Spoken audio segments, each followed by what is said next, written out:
Hey everyone. So, we're going to start this course off by talking about some background stuff and really focusing in on economic history and capitalist development.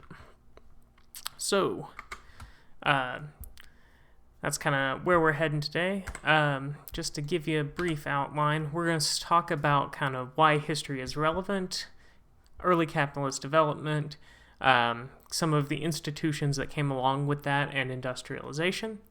What the implications of capitalist development were for labor and people's livelihoods. And then we're going to kind of skip ahead a bit to talk about the world wars and the institutions of international governance, along with kind of the neoliberalism of the 80s. And so I'm highlighting a lot of these specific beats because they are still relevant today in terms of institutions that they help create, political movements, or simply just our economic system as a whole. So, starting off, let's talk about why history matters. First of all, the present is a product of the past, right? There's a path dependence there. There is a reason why the United States is more developed than, say, Angola, right? And so, there's some path dependence there based on geography and history and power relations. And so, we need to understand that the narrative of the past has implications in the present. Furthermore, societies often face the same challenges over time. So the same kind of issues come around again and again. We have recessions in 2008 and in the 30s and the 20s, right? We have racial discrimination of different kinds today and in the past, and we need to see how those relate to one another and how things were dealt with in the past and how they might be dealt with similarly or differently in the present. And when making decisions about policy implementation, we often look to the past as a model, right, of what policies were done in the past, and we can look at them to see if they were effective or not. And finally, the past is evidence that can be used in the present. In a weird way, all empirical science is history because you can't have data on things that haven't happened yet. And so we need to recognize that the data that we use is embedded in kind of the historical context in which it was collected. And that limits the kind of purview of how it can be used and means that we should really critically think about data as far as maybe there's a reason why fewer undocumented households responded to a survey after Trump was elected, right? That might be empirically relevant into the future. But let's take a really long view. Here we have a graph that shows GDP per capita in England from 1270 to 2016. And it is in the tank and is mostly flat until the 1700s. And then we start seeing this kind of steady increase. And then finally, just exponential growth in GDP per capita. Just kind of look at this for a minute and think about what was happening in 1700, 1800, 1900 in England. And so around 1700, that's where we kind of have the birth of commercial society, and capitalism kind of begins in the late 1700s. And that's when we start to see this kind of increasing rate of per capita GDP growth. And then finally, in the late 1800s and 1900s, growth just takes off. And that's industrialization. Now, think about the things that contribute to that and why it took so long. Because from 1270 to 1600, say, human existence in England was more or less the same. Economically speaking, people were peasants. They produced most of everything that they consumed. And they really didn't engage in markets. There wasn't anything that we could think of as a labor market. We had feudal relations. We had peasants working for lords, and they were there because of that was the divine order of things. And then all of a sudden, things start to change in the late 1700s. If you think about it, the resources in the ground didn't change. All the coal that was there, more or less, in 1500 was there in 1800 whenever they started digging it up. People didn't really change all that much, biologically speaking. So the change had to be social. It was a change in the way that we organize ourselves and the rules that govern our behavior. And so these rules and systems of organization are what we call institutions. And institutions constrain and enable human action. So there's a ton of different reasons why this social transformation may have taken place. Innumerable explanations. Some argue that the individualism of Protestantism led to the decline of influence of the Catholic Church, which then emboldened national governments, and this led to economic development. Others argue that there was political action on the part of lords to kick peasants off of the land so that they could run sheep that were more profitable than peasant farmers. Some also argue that there were important innovations in agricultural production that allowed essentially a greater surplus product to be made. Rising influence of a commercial class. Even some argue that double-entry bookkeeping, basically modern accounting practices that started in Venice, really kicked off this whole thing. And the list goes on. These are all probably important contributing factors to it, but it's difficult to pin down a specific one. But point being, feudalism ended, capitalism began, and it's a fundamentally different way of organizing production. Rather than this kind of peasant-lord relation, production is undertaken for the sake of profit. Capitalists own productive machinery called capital. They have property rights that ensure that they can continue to appropriate the flow of income that capital creates. Workers exchange their labor power for wages. So we're not talking about subsistence peasant farmers here. We're talking about workers, laborers for the first time in human history. People are doing wage labor. And goods and services are allocated through market activity using some sort of price system. And so this is very different than feudalism. Of course there were markets in feudalism, right? Like we are all familiar with kind of the trade guilds and long-distance merchants, the Silk Road. These were all very kind of prominent in our vision of medieval life in Europe. But they were really more of kind of an accessory to the main economic system. There was, in fact, a lot of effort by local governments to separate long distance from local trade. So local artisans would not be engaging in the long distance trade. You would even get these kind of absurd situations where a long distance trader walks into a local, say, cobbler to buy some shoes, and the cobbler sends him to one of the other cobblers in town because they've already sold all the shoes the guild says they can sell for that month. So these local markets were really heavily regulated at the time by this guild system, and also the church. So with this kind of capitalist system intact, we have this co-evolution of institutions that allowed it to function. And these all came kind of eventually limited liability corporations that dealt with issues of risk. So if you don't have limited liability, and your business fails, people can come for your personal wealth to settle debts. With limited liability, they can only take the resources of the firm and not personal resources. Banking and finance, which allowed for storing wealth, liquidity, which helps finance capital investment.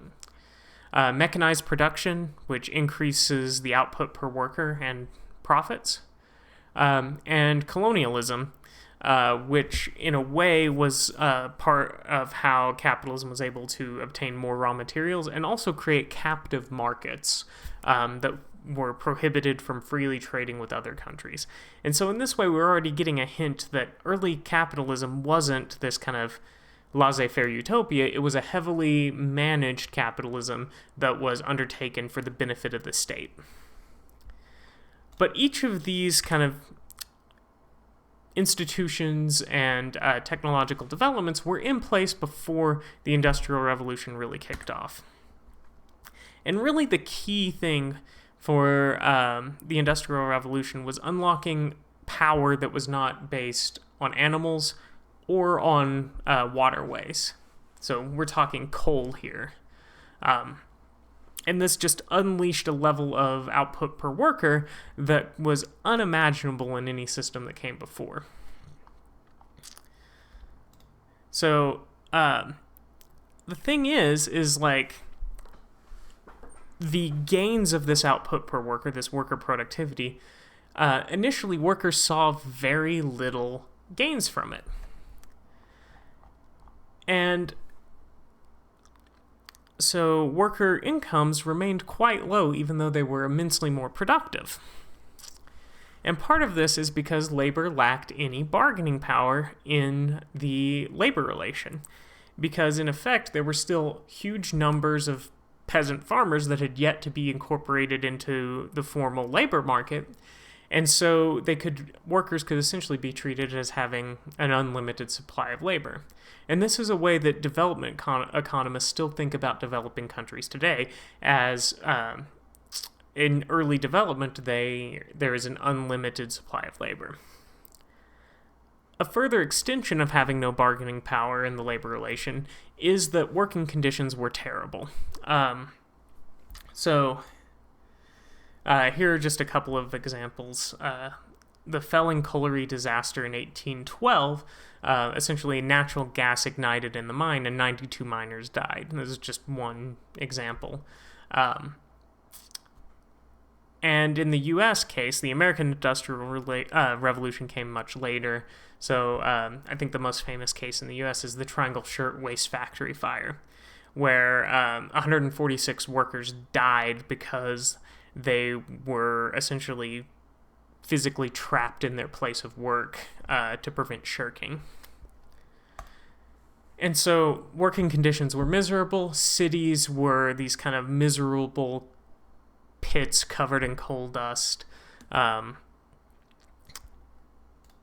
And so the gains of capitalism were not really kind of being spread among the general public. But as time goes on, working conditions improve and wages improve. Here we have a graph of nominal wages, consumer prices, and real wages in the UK. We can kind of see that the price index is rising at a much lower rate than nominal average wages, and then we can also see that real average weekly raises is just almost uniformly increasing from, say, 1850 all the way up until the 1970s, 1980s maybe even. So eventually the gains of capitalism become shared. Changing gears a bit, let's kind of step back a bit and talk about the institutions that allowed the international market system to function. And before World War I, there were these kind of four important institutions that all interacted to allow international trade to take place. The balance of power system, or the concert of Europe, was this system of political relationships and negotiation in Europe that kind of kept war down. The international gold standard that allowed people to resolve international transactions in terms of gold. And at this period, most countries had, I believe all countries had had their currency set in a fixed amount of gold. We also had the self-regulating market system, where more and more commodities and more things that maybe aren't commodities were being treated as commodities. And so in this way, everything came to be distributed through markets and price mechanisms with a limited scope for state intervention. And finally, we have the liberal state, which enacted laws necessary to maintain the self-regulating market system. And so the liberal state protects property rights, protects the freedom of contract, those sorts of things that allow market transactions to continue to take place. And so we've got this kind of self-regulating market system at home and system of international trade, and workers are starting to see their conditions improve, but we also have anti-capitalist movements, because it's also important to remember economic development is not even. There are places that lag behind. We see this even today, right? And so Russia was an institutional backwater in Europe. It was incredibly underdeveloped, and was just beginning to have the slightest hints of industrialization before the communist revolution there. And so that revolution happened in, I believe, early 1900s. And as you can see in this graph, which is per capita GDP in the former USSR, it's very, very low. There's a dip in 1920, but then massive increase in per capita GDP. So we kind of have this mirrored increase in GDP in the communist countries that's kind of lagging somewhat behind the capitalist countries, but they also, remember history, started from this kind of lower level. And then here in a moment, we'll talk about this massive drop after 1980, around 85. So we've got these kind of institutions that were holding everything together before World War I. We've got this kind of parallel set of economic systems going on in the socialist countries. World War I ends, and the world really fails to establish new international institutions to replace the balance of power system, the self-regulating market system, the gold standard, and the liberal state. And because of this, international trade grinds to a halt in the interwar years. The Great Depression occurs, and in a way, World War II is just kind of an extension of the First World War and the failure to rebuild these international institutions.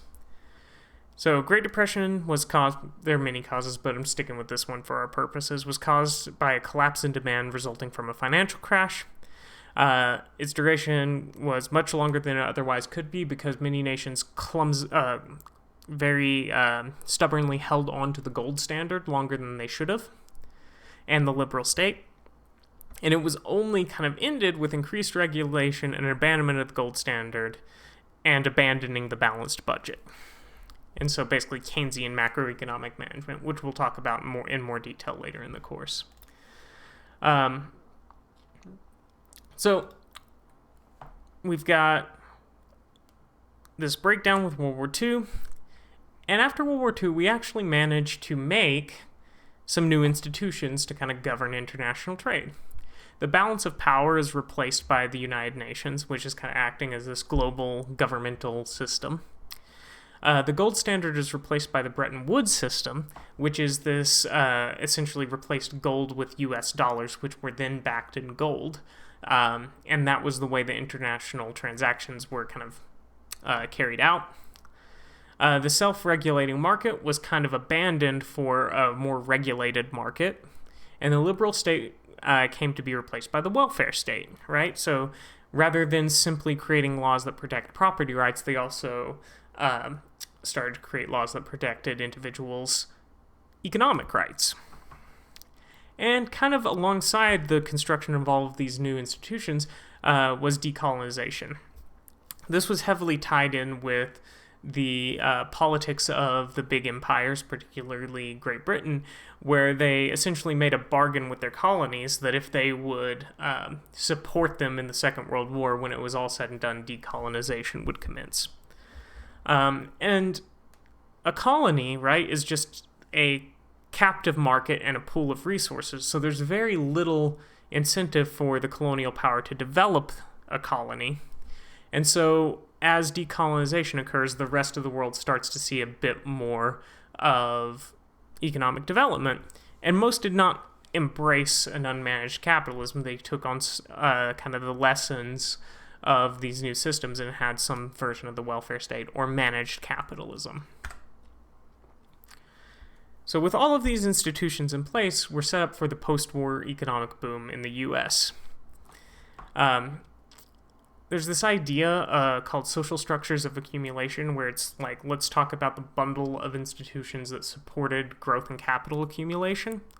And in the post-war era, the social structure of accumulation was heavily based on the fact that the rest of the world's capital supply was smashed by World War II.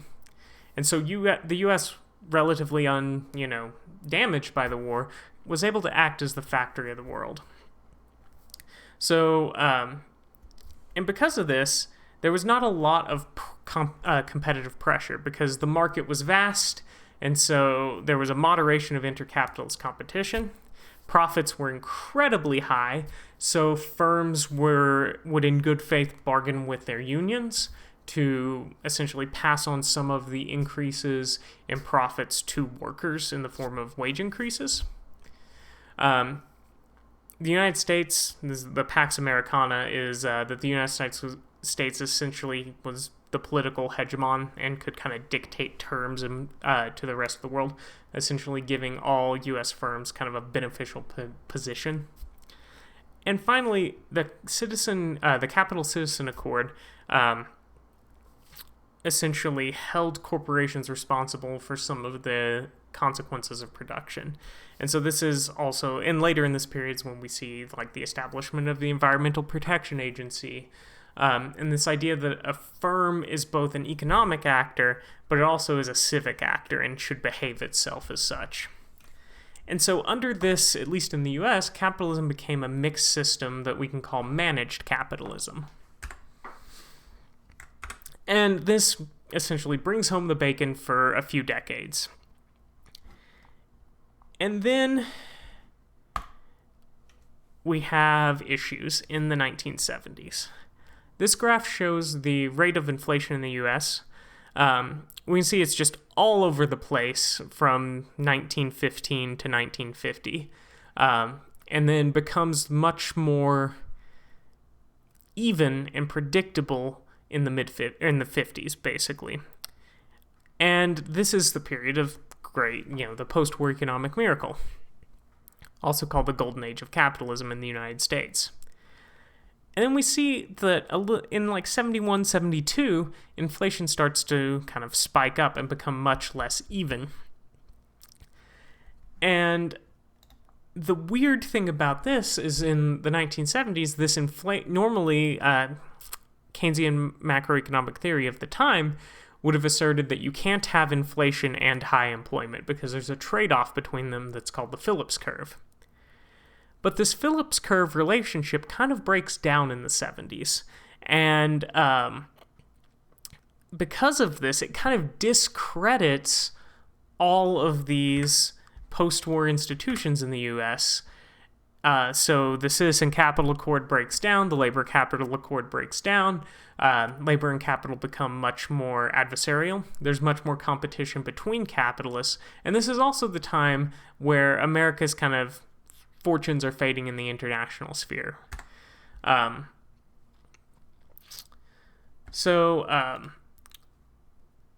the same time, it became clear that the U.S. could not possibly honor their commitment to convert dollars to gold.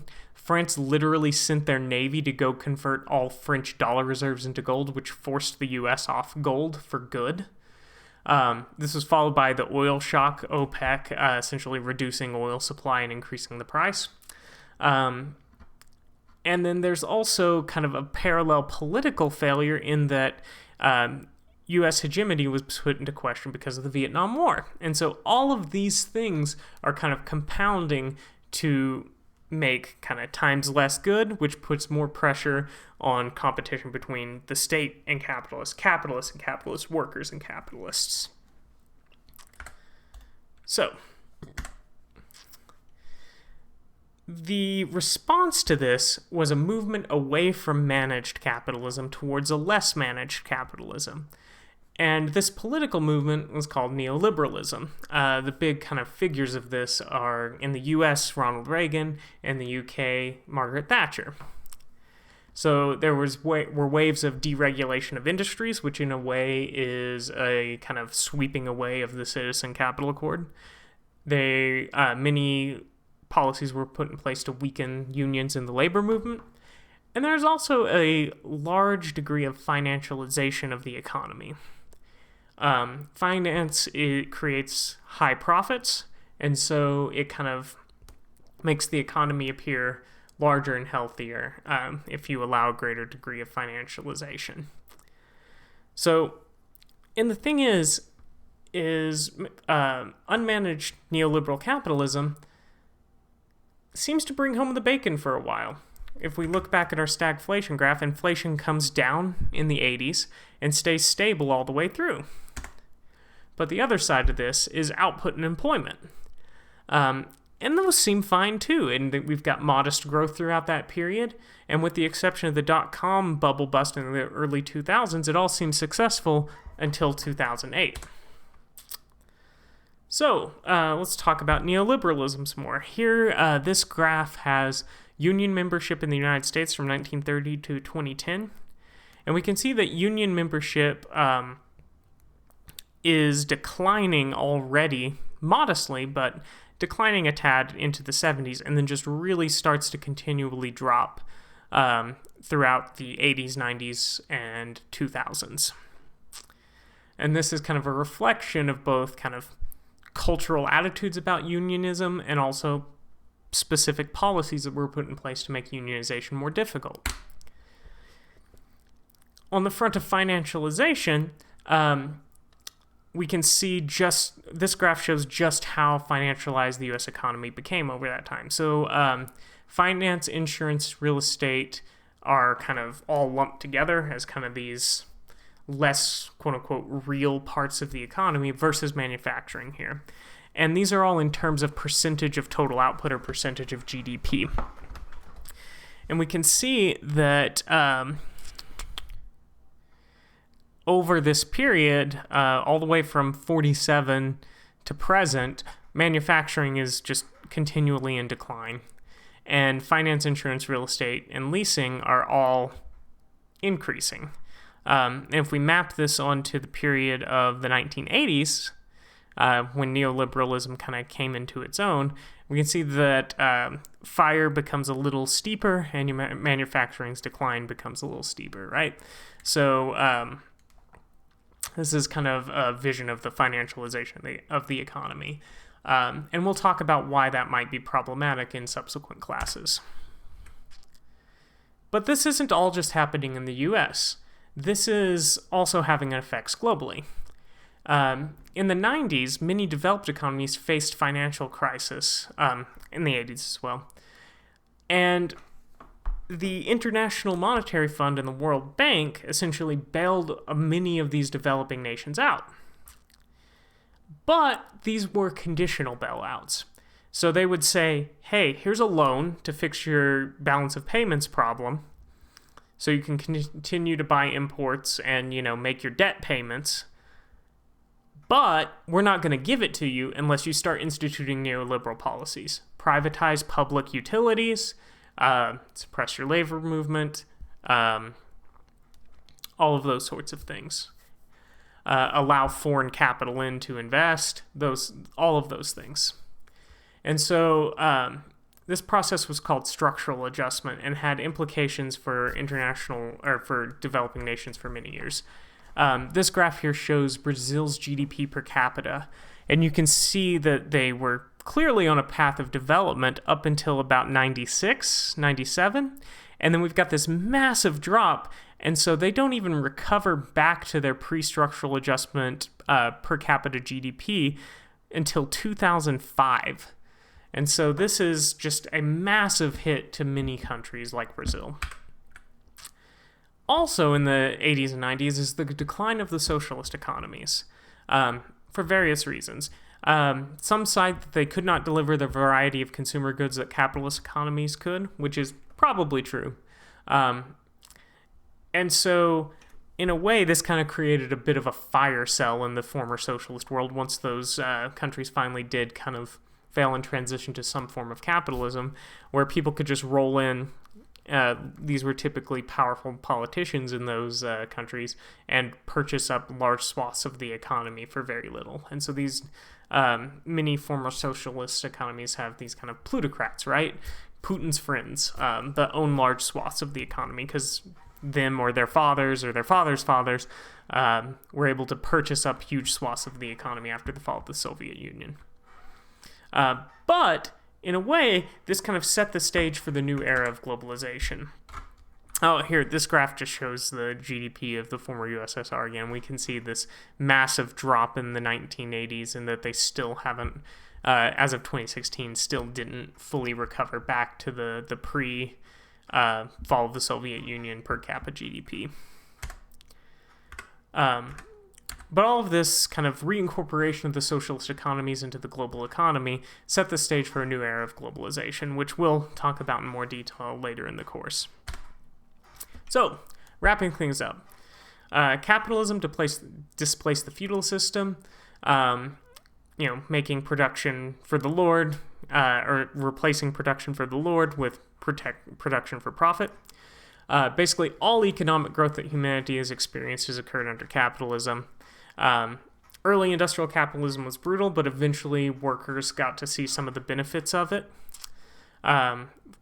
Also, it's important to note that capitalism is a dynamic system that is adapted to a bunch of different situations. In some periods, it's more managed. In some periods, it's more unmanaged. But there's not just one capitalism. There's many different flavors. And finally, today's capitalism is nothing like what Adam Smith envisioned. It's a mixed system that extends across the entire world. So, I think that's all I've got for this week. I hope that kind of sets the stage a bit for what we're talking about here. Because kind of have all of this in the back of your mind as you go of just wait, in terms of human history, capitalism is incredibly strange and has produced massive benefits, but also massive costs and crises. And so we need to think about if we can manage the kind of growth and evolution of the system in a way that's most consistent with kind of human development. So, just keep that in mind. All right, thanks.